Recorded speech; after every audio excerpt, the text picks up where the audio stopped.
नमस्कार, आप देख रहे हैं न्यूज़ 9। मैं आपके साथ संगीता खुराना। हिमाचल प्रदेश के युवा नेता प्रदेश सरकार में लोक निर्माण एवं शहरी विकास मंत्री विक्रमादित्य सिंह जी शिमला जिला के डोडरा क्वार दौरे पर आज थे और खास बातचीत के लिए आज हमारे साथ हैं। उसके साथ साथ हिमाचल प्रदेश सरकार के 11 दिसंबर को 2 साल पूर्ण होने जा रहे हैं, उस पर भी हम सर से चर्चा करेंगे। सर, आपका स्वागत और अभिनंदन है। बहुत धन्यवाद आपका। विक्रमादित्य सिंह जी, सबसे पहला क्वेश्चन मेरा आपसे ही रहेगा कि आप युवा नेता हिमाचल प्रदेश सरकार में, आप इस दुर्गम क्षेत्र डोडरा क्वार में आए हैं, क्या कारण है आपने इस क्षेत्र को ही अभी चुना है? नहीं, कारण तो बहुत है। यहाँ के लोगों के साथ हमारा बहुत प्यार है और मेरे पिताजी स्वर्गीय वीरभद्र सिंह जी, इस इलाके का जब उन्होंने प्रतिनिधित्व किया, यहाँ के विकास कार्यों में उन्होंने बहुत बड़ा योगदान दिया है। यहाँ को सड़क पहुँचाने के लिए डोडरा क्वार को उनका मुख्य योगदान है। तो यहाँ के जो विकासात्मक कार्य है उनको आगे लेकर जाना हमारा दायित्व है और जो जिम्मेवारी मुझे सरकार में है बतौर लोक निर्माण मंत्री, यहाँ के दुर्गम क्षेत्र की और जो सड़कों का काम है, चाहे आपका जाखा है, पंडार है और आगे उत्तराखंड से यहाँ से सड़क को जोड़ने का है, उन सब विषयों पे हम प्राथमिकता पे कार्य कर रहे हैं और इसीलिए मैं यहाँ पे लोगों के बीच में आया हूँ। और उन्होंने पिछले कल बहुत गर्मजोशी के साथ हम सबका स्वागत किया, प्यार दिया, मान सम्मान दिया। उसके लिए मैं उनका दिल की गहराइयों से धन्यवाद करता हूँ। आपके पिता स्वर्गीय वीरभद्र सिंह जी जो पहली बार आए थे, उन्होंने यहाँ पे सड़क की घोषणा की, अभी तो उन्होंने वो पूरी भी की है। आज आप आए हैं, आपने ऐसी कौन सी बड़ी सौगात डोडरा क्वार के लिए दी है? देखिए, सौगात की बात नहीं होती है, बात यह है कि अपने जो हमने कार्य चल रहे हैं उनको पूरा करना है। अब इसमें एक ऐसा बड़ा गांव है पंडार का जो अभी सड़क मार्ग से छूटा हुआ है, उसको पूरा करने की मैंने कल बात करी है। उसके लिए हम प्राथमिकता पे कार्य करेंगे और वैसे ही मैंने कहा कि क्योंकि चांशल घाटी जब बंद हो जाती है तो उत्तराखंड से 12 महीने कनेक्टिविटी होना बहुत आवश्यक है। इसके लिए हमारे विभाग ने कार्य शुरू कर दिया है और उत्तराखंड के साइड से भी मैं जब मिला था मुख्यमंत्री जी से उत्तराखंड के, तो उनसे भी हमने निवेदन किया कि वहाँ से सड़क को जोड़ा जाए, कनेक्टिविटी अच्छी हो, वो सबसे ज़रूरी है। क्योंकि जब कनेक्टिविटी होगी तो टूरिज़्म भी आएगा, टूरिस्ट आएंगे क्षेत्र में और यहाँ के जो है लोग बाहर जा पाएंगे। अभी भी बहुत से लोग यहाँ के सरकारी कर्मचारी है, बहुत से लोग अच्छा काम कर रहे हैं, बागवान है, किसान है, यहाँ की जो लोकल फूड प्रोडक्ट्स है वो भी बहुत अच्छे हैं। तो उसको भी हमें बड़े स्तर पर अगर मार्केट पे पहुंचाना है तो उसके लिए कनेक्टिविटी होना बहुत आवश्यक है। इसलिए मेन फोकस हमारा ऑल वेदर कनेक्टिविटी के ऊपर होना चाहिए। सर, यहाँ के लोगों की सबसे बड़ी मांग कल टनल की रही है जी। और टनल की मांग रही है, अभी तो इसको या आप खुद करेंगे, आप केंद्र सरकार को इसका प्रोजेक्ट बनाने को भेजेंगे? देखिए, ऐसा है क्योंकि ये बहुत बड़ा प्रोजेक्ट होगा और इसके लिए प्रदेश सरकार की भी इतनी क्षमता नहीं है कि हम इतने हज़ारों करोड़ की टनल जो है इस इलाके के लिए बनाएं। तो निश्चित तौर से हम इसके लिए कंसल्टेंसी बिठाएंगे, इसकी जो है प्रपोजल जिसका डीपीआर बनवाएंगे और उसमें केंद्र सरकार से भी सहयोग लेंगे। मैं समय समय पर जब भी दिल्ली जाता हूँ तो मैं केंद्रीय मंत्रियों से मिलता हूँ, नितिन गडकरी जी से मिलता हूँ। तो मैंने पहले भी हिमाचल के लिए हम पहले भी बहुत सहयोग लाने में सफल हुए हैं। करीबन 3,000-4,000 करोड़ का सहयोग हम हिमाचल के लिए लेकर आए हैं।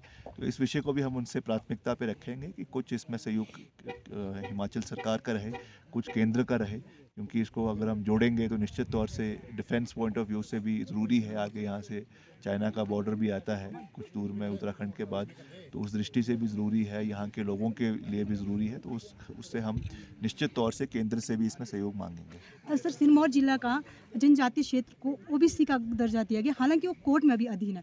इसके साथ साथ अगर डोडरा क्वार की बात करते हैं, वहाँ हम एक पिछले कल भी सुन रही थी, वहाँ के लोगों के पास एसटी और ओबीसी की है, तो आप इस पर विचार करेंगे? मैंने कल भी इस विषय पे बात करी है कि निश्चित तौर से मुख्यमंत्री जी भी पीछे आए थे, आदरणीय सुखू जी, और उन्होंने भी कहा है कि इसको वो स्टडी करेंगे लीगल रूप से क्या इसमें करवाया जा सकता है और इसमें कोई भी राजनीति नहीं होनी चाहिए। निश्चित तौर से बहुत कठिन इलाका है, बहुत मजबूत लोग यहाँ के हैं और ऊपर हमारा जनजातीय क्षेत्र किन्नौर का है, नीचे सिरमौर का इलाका है, साथ हमारा जो है उत्तराखंड का इलाका है। हर इलाके को कोई ना कोई स्टेटस मिला है, तो ये बीच का एक पॉकेट है जिनको कोई भी स्टेटस नहीं मिला है, तो इन्होंने मांग रखी है इनको ओबीसी स्टेटस की। तो इस विषय पे हम विचार करेंगे कैसे वो लाया जा सकता है, केंद्र से आना है, प्रदेश से आना है, उस पर हम निश्चित तौर से वो करेंगे, मंथन करेंगे। विक्रमादित्य जी, 2 साल पूर्ण का जश्न सरकार मना रही है। अभी आप बड़े चर्चाओं और सुर्खियों में रहे हैं, केंद्र बिंदु अभी आप पर था। आपने कहा है कि मुझे इस बारे में पता नहीं है, तो क्या अभी आपकी मुख्यमंत्री जी से इस बारे में बात हो गई या फिर सरकार और आपका तालमेल नहीं बैठ पा रहा है? नहीं देखिए, ऐसा है, तालमेल पूरा है, मगर मैंने ये कहा था कि हमें औपचारिक रूप से इसके बारे में कोई जानकारी नहीं थी। मैंने मुख्यमंत्री जी से इस विषय में बात करी है और ये हम सब का जश्न है, सरकार के 2 साल का जश्न है, जिसमें हम भी है, मुख्यमंत्री जी भी है, पूरी कांग्रेस पार्टी की सरकार है और जो हमने कार्य किए हैं उसको हम जनता के बीच लेकर जा रहे हैं, विपरीत परिस्थितियों में कर रहे हैं। तो निश्चित तौर से ये है, पर उस विषय से मैंने ये बात करी थी। आप हमेशा सोशल साइट पे नितिन गडकरी जी की तारीफ करते हुए नजर आते हैं। हिमाचल प्रदेश के लिए ऐसी कौन सी बात उन्होंने करी है या कौन सा बड़ा कार्य उन्होंने किया है जो आप सोशल साइट पे उनकी तारीफ करते हर रोज नजर आते हैं? नहीं, हर रोज़ तो नहीं, जब निश्चित तौर से देखिए, अब मेरा मंत्रालय है और मुझे केंद्र से हिमाचल के लिए सहयोग लाना है और हम ला भी रहे हैं। मैंने कहा है कि मैं 2 साल में करीबन 4,000 करोड़ रुपए हिमाचल के लिए हम लाने में सफल हुए हैं, चाहे वो ग्रामीण सड़कों के लिए है, चाहे वो बड़ी सीआरएफ सड़कों के लिए है, चाहे वो नेशनल हाईवेज़ के लिए है। तो हम इसलिए उनका धन्यवाद कर रहे हैं। अब इसमें कोई राजनीतिक एंगल की बात नहीं है। हमारा दायित्व है कि हम प्रदेश के हर क्षेत्र का समान विकास करें और उसमें अगर केंद्र का भी उसमें सहयोग आ रहा है तो उनका धन्यवाद करना चाहिए। हिमाचल ने आपदा को 2 बारी देखा है। आपने कहा कि करोड़ों रुपए का खर्च हुआ है सड़कों के कार्य में। हालांकि सेंटर से इसके लिए आपको बजट नहीं आया है। वहीं अभी सुरेश कश्यप जी का जो कुछ दिन पहले इंटरव्यू रहा है, उन्होंने कहा कि सेंटर ने आपको पूरा सहयोग किया है। हालांकि कांग्रेस के बड़े नेता और कुछ एक नेत्रियां अपने ससुर के बिल बना गई है और वो सारा पैसा खुद गड़क गए हैं। आप कितना इस बयान को जायज़ मानते हैं? नहीं देखिए, मैं समझता हूँ कि ये बचकाना बयान है। अब ठीक है, वो सांसद हैं, हम उनका सम्मान करते हैं, मगर तथ्यहीन बातें करना उनको शोभा नहीं देता है। और वैसे भी मुझे याद है जब वो भाजपा के अध्यक्ष थे तो उनसे सवाल पूछा गया था तो उन्होंने तो उनकी तो कोई उपलब्धि नहीं थी बतौर भाजपा के सांसद अध्यक्ष के रूप में, और उनको वहाँ से हटा दिया गया था। तो मैं उनके बारे में कुछ नहीं कहना चाहता हूँ। निश्चित तौर से देखिए, केंद्र से सहयोग हिमाचल को मिलना चाहिए, वो हमारा अधिकार है, ये कोई सौगात नहीं है, ये हिमाचल के लोगों का अधिकार है, क्योंकि हिमाचल के लोग टैक्स देते हैं, हिमाचल के लोग हमारे जो संवैधानिक ढांचा है उसका हिस्सा है, तो ये हमारा अधिकार है। और मैं, जहाँ तक आपदा की बात है, आपदा में कोई भी सहयोग हिमाचल को नहीं आया है। ये हिमाचल के लिए अलग से जो पीडीएनए की मुख्यमंत्री जी बारी बारी बात करते हैं, पोस्ट डिज़ास्टर नीड असेसमेंट, उसमें करीबन 8,000 करोड़ रुपए का नुकसान दिखाया गया है। हमने तो 12,000 करोड़ रुपए मांगा था, मगर जो खुद इनकी एजेंसीज आई थी उन्होंने यहाँ पे सर्वे किया, उसके हिसाब से पता चला कि करीबन 8,000 करोड़ का नुकसान हुआ है। तो वो पैसा भी अभी तक हिमाचल को, केंद्रीय जो हमारा होम मिनिस्ट्री है वहाँ से आता है, वो अभी तक नहीं आया है। सर, पूर्व मुख्यमंत्री जी को आप अधिकतर पलटू राम कहते हो, पिछली सरकार में नजर आते हैं। हालांकि अब उनका उल्टा बयान ये आ रहा है कि पलटू राम वो आपको कह रहे हैं और आपके मुख्यमंत्री को मित्रों की सरकार वो कह रहे हैं। आप किस तरीके से इसको देखते हैं? देखिए, मैं समझता हूँ, मैं उनका सम्मान करता हूँ व्यक्तिगत रूप से, और मैं उनके बारे में कोई टीका टिप्पणी नहीं करना चाहता। मैं उनको यही कहूँगा कि वो जिस भूमिका में हैं उस भूमिका को अच्छे तरीके से निभाइए, सकारात्मक तरीके से निभाइए। नेता प्रतिपक्ष की जिम्मेवारी बहुत बड़ी होती है, मुख्यमंत्री के बाद सबसे बड़ा दायित्व उन्हीं का ही होता है। तो निश्चित तौर से उन्हें प्रदेश के लोगों के विषयों को उठाना चाहिए, प्रदेश के किसान बागवान के विषयों को उठाना चाहिए, और क्योंकि भाजपा में उनके पार्टी की सरकार है, इसलिए उनको हिमाचल के लिए सहयोग लाना चाहिए।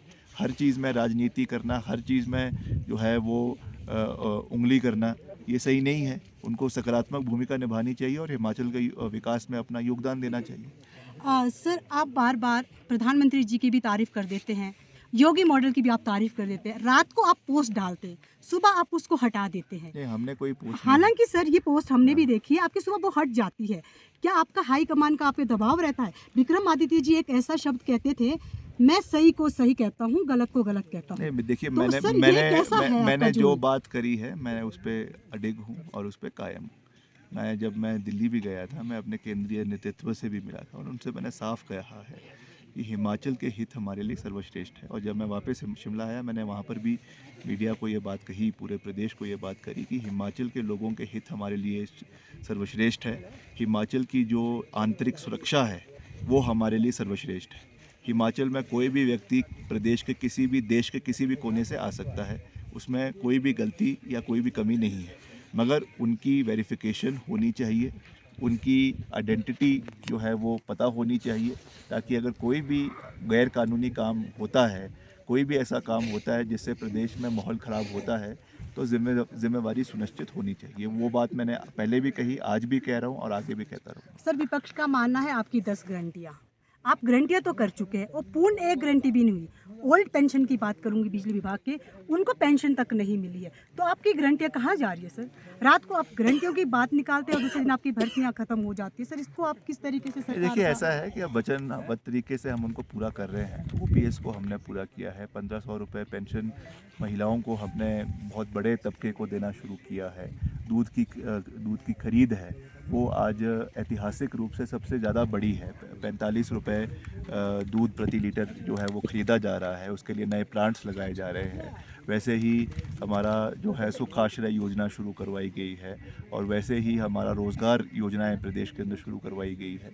निश्चित तौर से एक एक चीज़ को आस्ते आस्ते पूरा किया जा रहा है और हमने 5 साल में हम हर अपनी गारंटी को पूरा करेंगे। प्रदेश के लोगों के प्रति हमारी जो वचनबद्धता है उसको हम पूरा करेंगे और प्रदेश के विकास में पूर्ण रूप से अपना योगदान देने का हर संभव प्रयास करते रहेंगे। सर, हिमाचल प्रदेश पर्यटन विभाग के होटलों को बेचने की बात की जा रही है।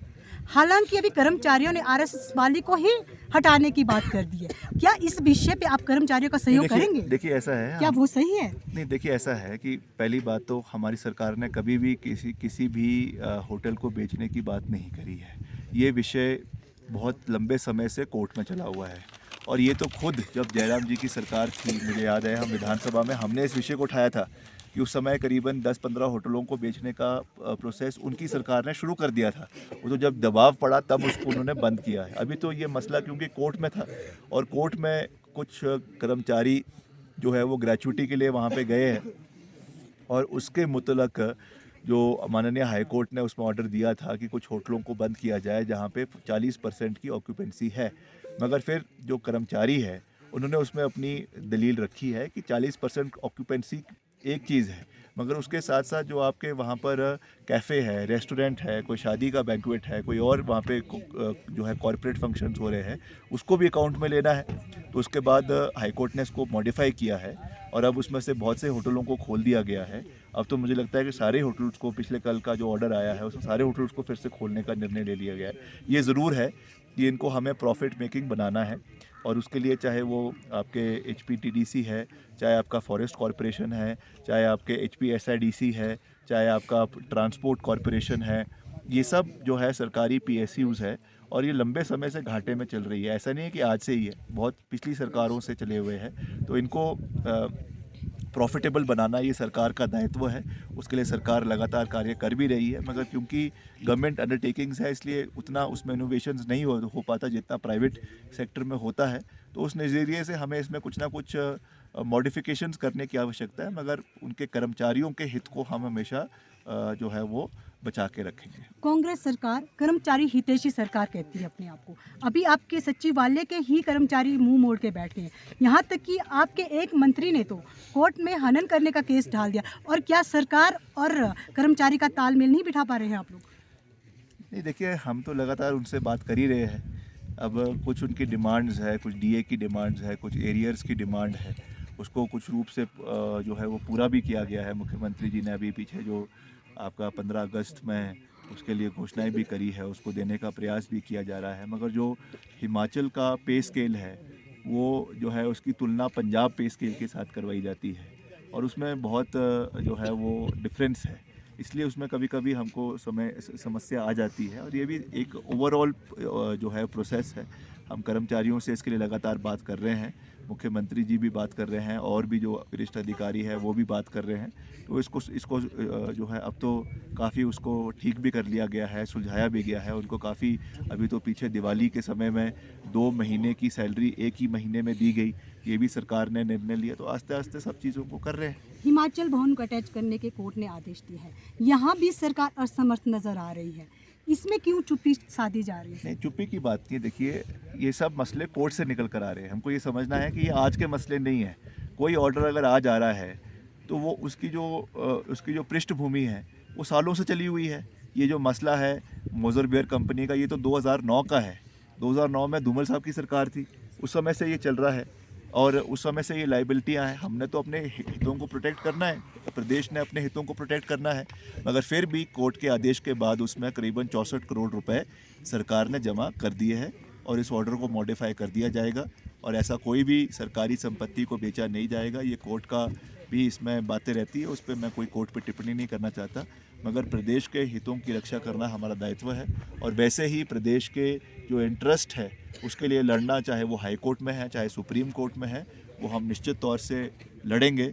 और हिमाचल की संपदा, हिमाचल के पहाड़, हिमाचल का पानी, हिमाचल के पानी से जो बिजली उत्पन्न होती है उसमें जो रॉयल्टी हिमाचल को मिलनी चाहिए, इनका इंटरेस्ट को रखना, ये इसके लिए मुख्यमंत्री जी भी लगातार लड़ाई लड़ रहे हैं, सही दिशा में लड़ रहे हैं और इसमें हम भी उनका पूरा समर्थन करते हैं। आपकी सरकार को 2 साल पूर्ण हो चुके हैं।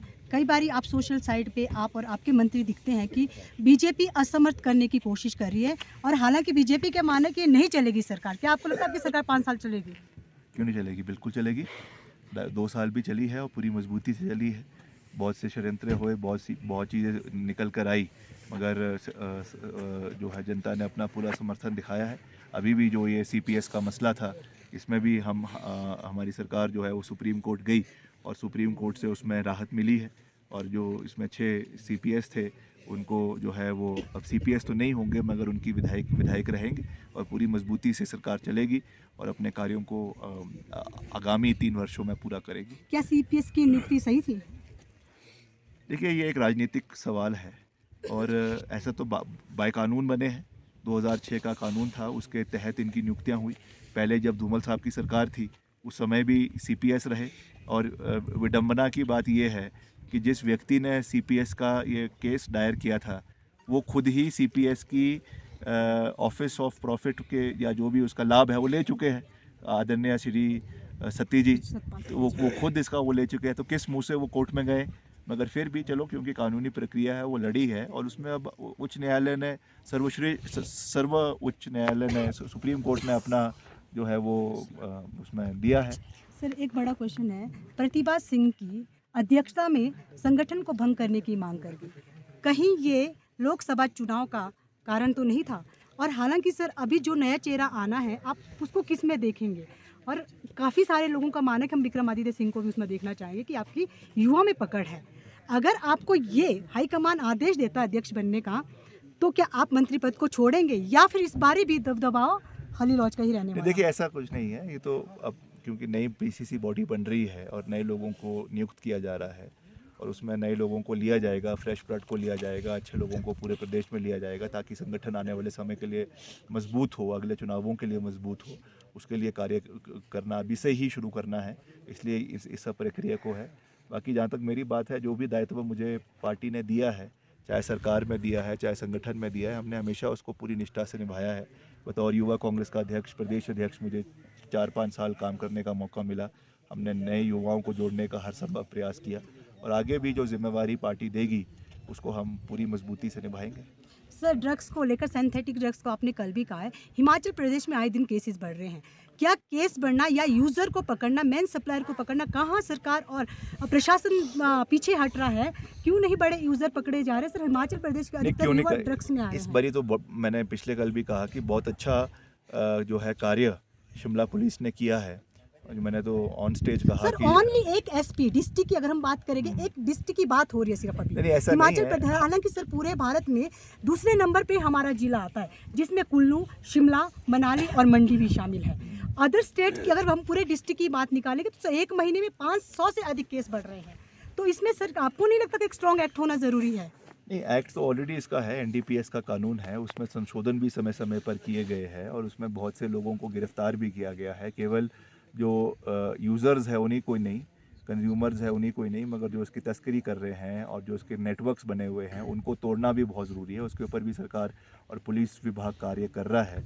कभी कभी उनके उससे वो बच भी जाते हैं, मगर फिर भी इसमें पुलिस जो डिपार्टमेंट है पूरी मजबूती से कार्य कर रहा है। मुझे विश्वास है कि हर जगह में, खास करके जो हमारा शिमला ज़िला है या साथ लगता कुल्लू ज़िला है जहाँ पे बहुत ज़्यादा ये प्रचलन बढ़ रहा है, वहाँ पर हम और मजबूती से कार्रवाई करेंगे। कोई भी इसमें टॉलरेंस नहीं रखी जाएगी और जो भी इसमें इन्वॉल्व है, मैं तो अपील भी करूँगा कि कोई भी अगर इसमें संरक्षण किसी भी तरीके का नहीं मिलना चाहिए, वो चाहे भाजपा है, वो चाहे कांग्रेस है, किसी भी नेता को अगर कोई इसमें संलिप्त पाया जाता है, राजनीतिक संरक्षण मिल रही है, उस नेता को भी अंदर कर देना चाहिए। Right sir. सर अंतिम सवाल मेरा आपसे यही रहेगा, आप युवाओं की सबसे बड़ी पसंद है, आप हैंडसम भी है सर और आप इंटेलिजेंट भी, आप इंट्रोवर्ट भी है, लेकिन सर फ्यूचर को लेकर सभी में एक आपकी यही है कि सर का अगला प्लान क्या है, तो इसको लेकर सर आप क्या कहेंगे?